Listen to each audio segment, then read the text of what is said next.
Hello, I'm Christine Cunanan. And I'm Kevin Lapena of Travelife magazine. We recently embarked on a discovery of Hokkaido, living a travel life. Now, when people think about Japan and Hokkaido, they usually think about places that are very modern, full of high style, and amazing technology. However, Hokkaido is a truly special place, and here we found just something totally different. It was a place full of charm and old-world graciousness, completely different from what we had imagined. And it's nice that you pointed that out, Miss Christine. Because of the 47 beautiful prefectures that Japan has, Hokkaido still has the charm of the old and the modernity of the new, through its nature and wilderness, and through its people and the vibrant bright lights. So join us as we show you the old charm of the beautiful island that is Hokkaido.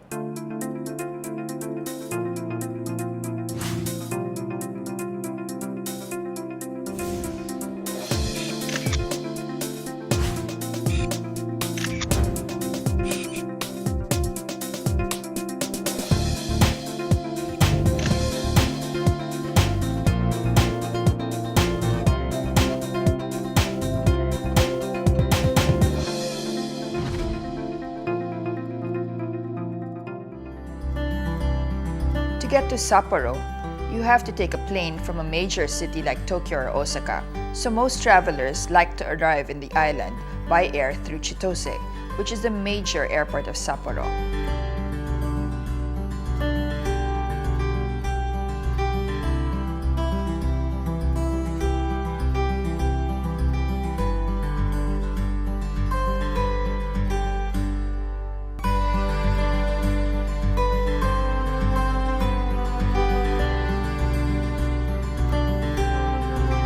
The clock strikes every hour in Sapporo, and it has been this way since 1878. The Sapporo Clock Tower, which is known as Sapporo Tokeidai, is known by many as the symbol of the city, and it's a main feature on almost all the tours in Sapporo. People really stop by to see this nice old building in the middle of a modern city. In fact, it's the oldest building standing in Sapporo since it was built in the 1800s.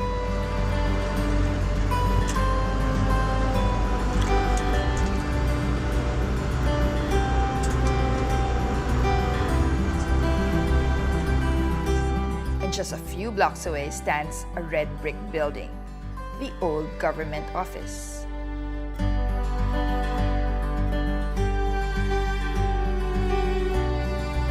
In the autumn, you'll find many stalls of produce and food, and you'll see a lot of visitors and locals walking around this part of town.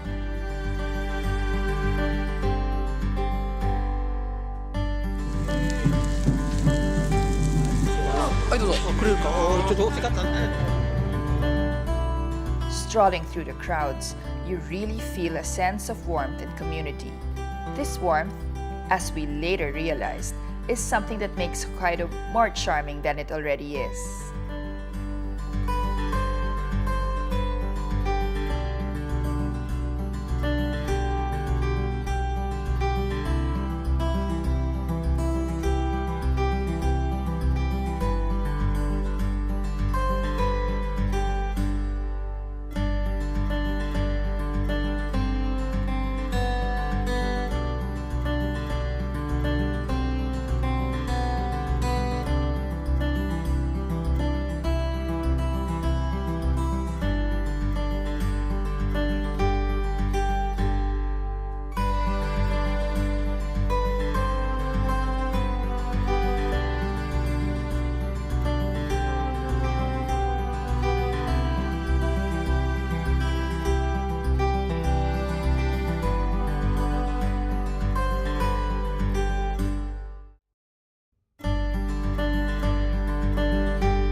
Japanese cities are big spenders on culture and public spaces, so Japanese parks are some of the most beautiful in the world. And they're also the biggest hubs of activity in the city, so families and friends gather here and they become the venues for public events, all kinds of exhibitions, and of course, all these colorful festivals. Now this park in particular is Odori Park, which literally means large street, and it's found in the heart of the city of Sapporo. But actually, during the urban planning stages of Sapporo, it was originally designated to be the main thoroughfare of the city, but eventually became to be a park that divided the northern and southern sections of the city. Now, throughout the year, they have many events and many ceremonies in the park, but in the autumn, it's the Autumn Festival.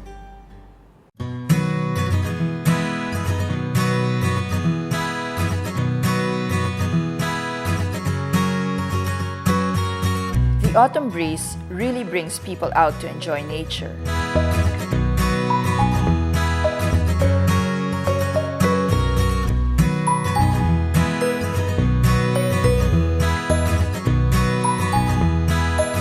For 3 weeks in the autumn, Sapporo hosts the Hokkaido Autumn Festival. Most of the produce for the rest of Japan comes from Hokkaido. And because the prefecture is known for its food, a lot of restaurants, mom-and-pop stores, and food franchises based in Sapporo have become very successful.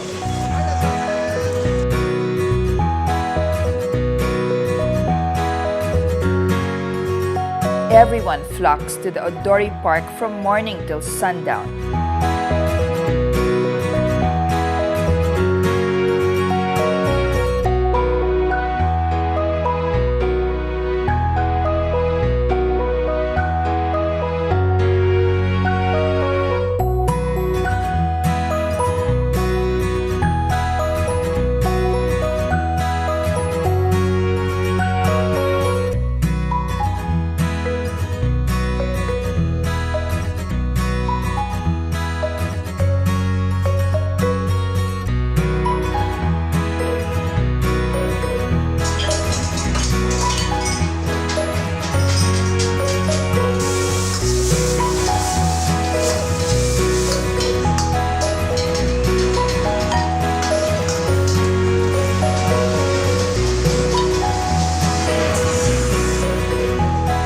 A lot of eating in Hokkaido, at some point you will witness the Japanese way of cooking. Here at this ramen joint, for instance, we see the chef in his kitchen and the rest of his line of command.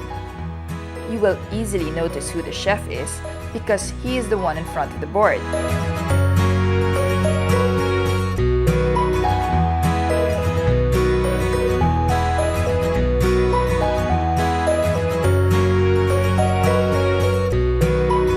Meanwhile, the rest of his line of chefs are in the background.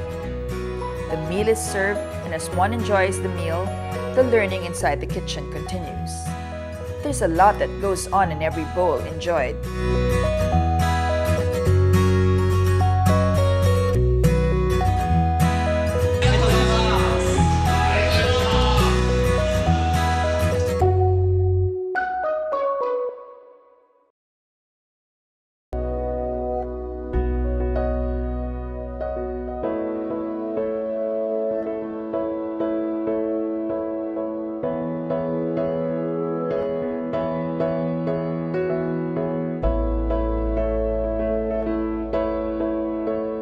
Hokkaido is full of wonderful produce.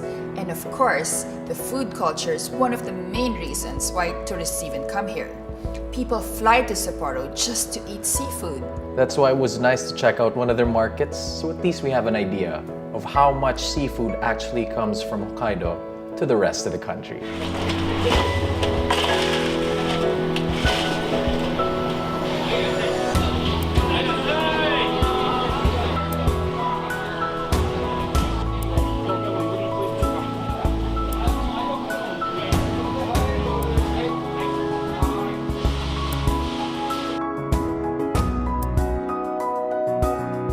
In Hokkaido, the hairy crab is the delicacy. But of course, our eyes were set on the big king crabs in the market. Aside from seafood, kelp is also popular in Japan because the people believe that it has health benefits, and also because people believe that eating kelp will actually make their hair black.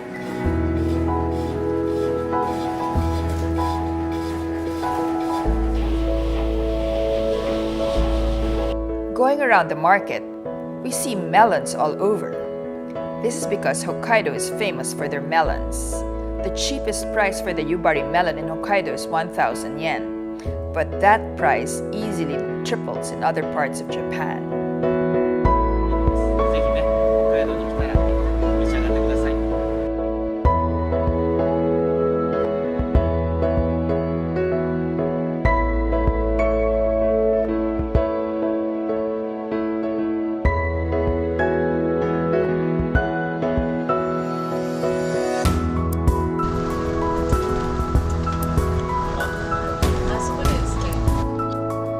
Traveling to other parts of Hokkaido, we don't only see melons. We find orchards and orchards of fruits, and the experience is just as charming. One can walk through the orchards and pick fresh fruit from the trees. A nice drive through the countryside, and we begin to realize that the main source of livelihood of people is farming.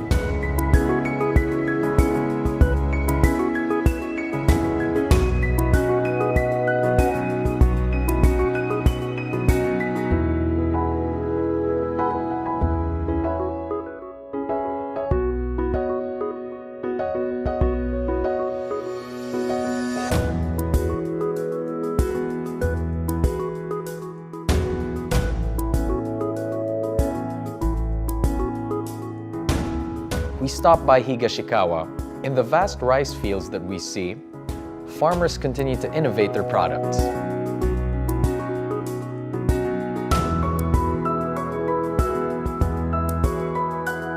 Japan continues to innovate while still keeping their practices and culture grounded.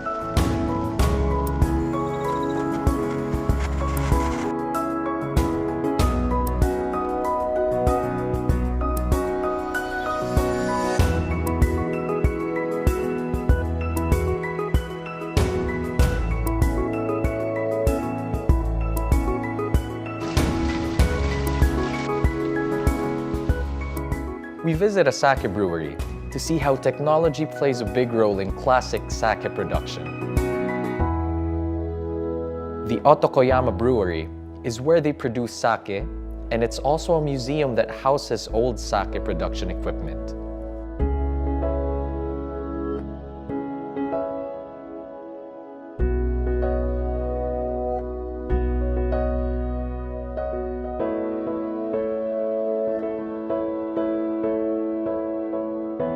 Although a lot has changed in how they produce their sake, the Japanese enjoy their sake the same way. It doesn't matter what time of the day it is, it has to be enjoyed fully.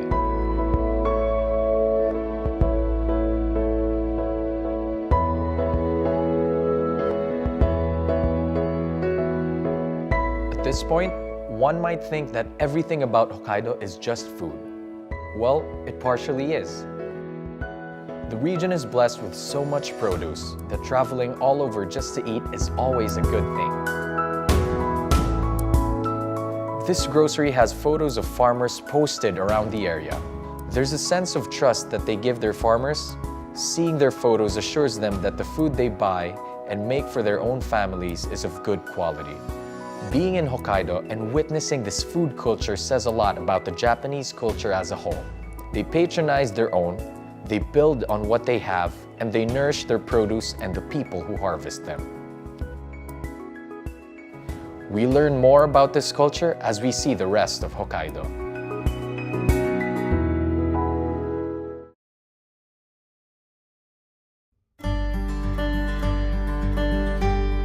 So now it's time to delve more into the unique belief system.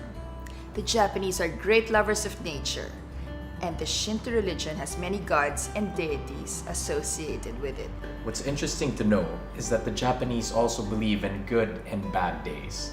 Now they have good days for beginnings, weddings, making decisions, and whatever important matters that they have to deal with. And likewise, they also have their bad days.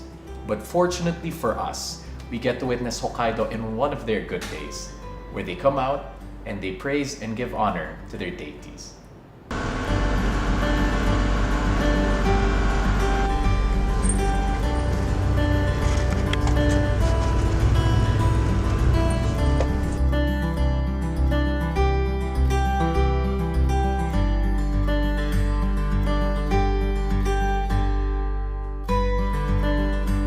The Hokkaido Shrine is a good place to witness the people's respect for their deities.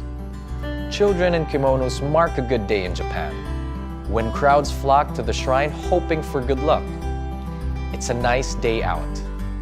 Before entering the shrine, the Japanese people believe that they have to be purified. This is practiced by everyone, including children, who learn it for the first time.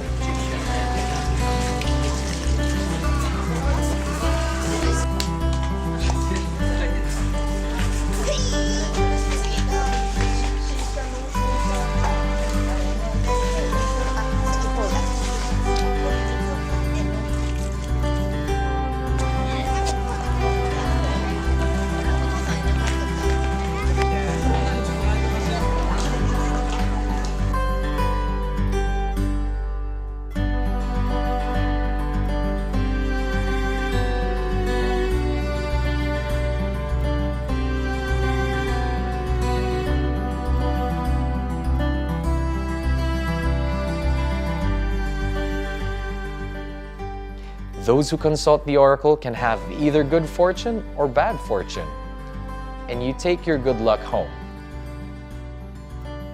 When you have bad fortune, it's a custom to fold up the strip of paper and attach it to a pine tree or a wall of metal wires alongside other bad fortunes.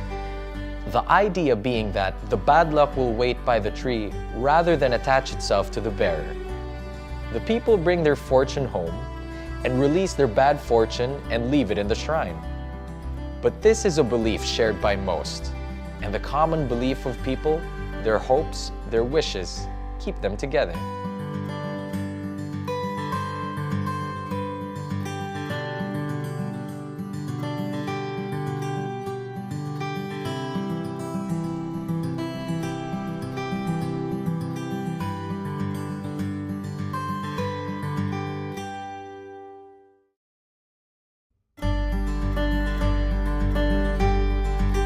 After you're done exploring all the major attractions, doing the food trips, and getting your bit of shopping done, you might be wondering what else there is to do in Hokkaido. Actually, this place is just beautiful in every season, and personally, I think the autumn is the best time to go because the red leaves just create a marvelous foliage everywhere you go. And we'll also take a look at the Kokusai Ski Resort, the Sonkyo Kurudake Ropeway, the Kamikawa Ice Pavilion, and the hot springs, for us to get a glimpse of how else to enjoy Hokkaido in the autumn.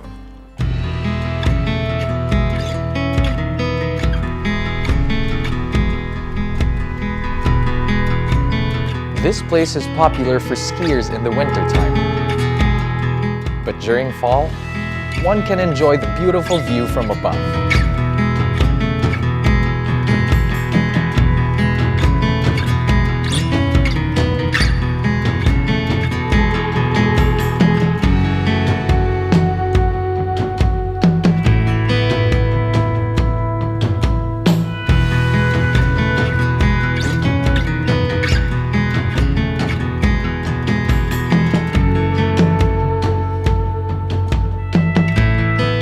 Colors of autumn are beautiful from the top, and people come here just to see the treetops changing colors.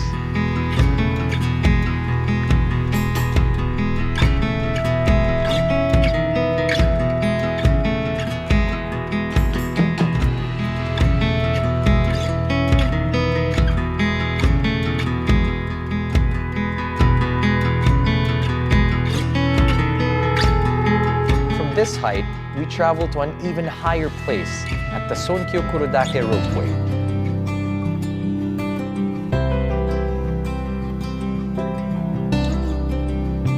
This town only enjoys only 2 months without the cold. It's only fall, and yet there's already snow in this mountain.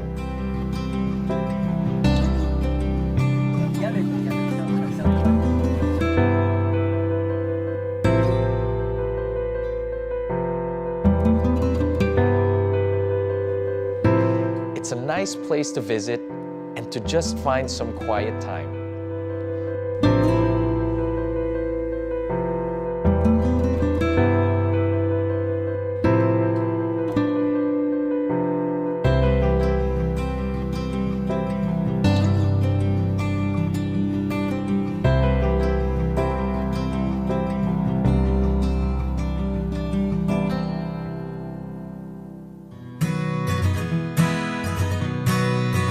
Since we're all about the cold, we also paid a visit to the Kamikawa's Ice Pavilion. It's negative 20 degrees inside, and it's a fun place to experience the cold. Being inside takes you to a different world, even if your hands are freezing.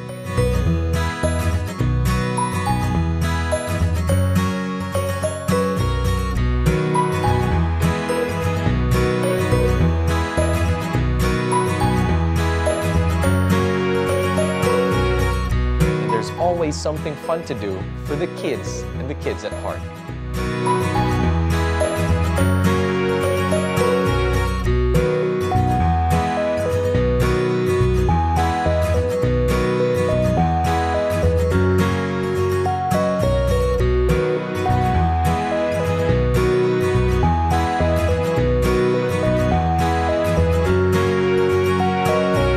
Winding down in Hokkaido is not a feat. There are onsen towns where people gather to get warm. Because it's so cold in the region, the onsens at Jozan-kei are very popular. Out here it's simple, but it's nice to see the Japanese enjoying nature in the company of friends and family. Passing time in Japan is easy. Enjoying nature, enjoying what nature gives the people. It's a nice cap-off to a trip.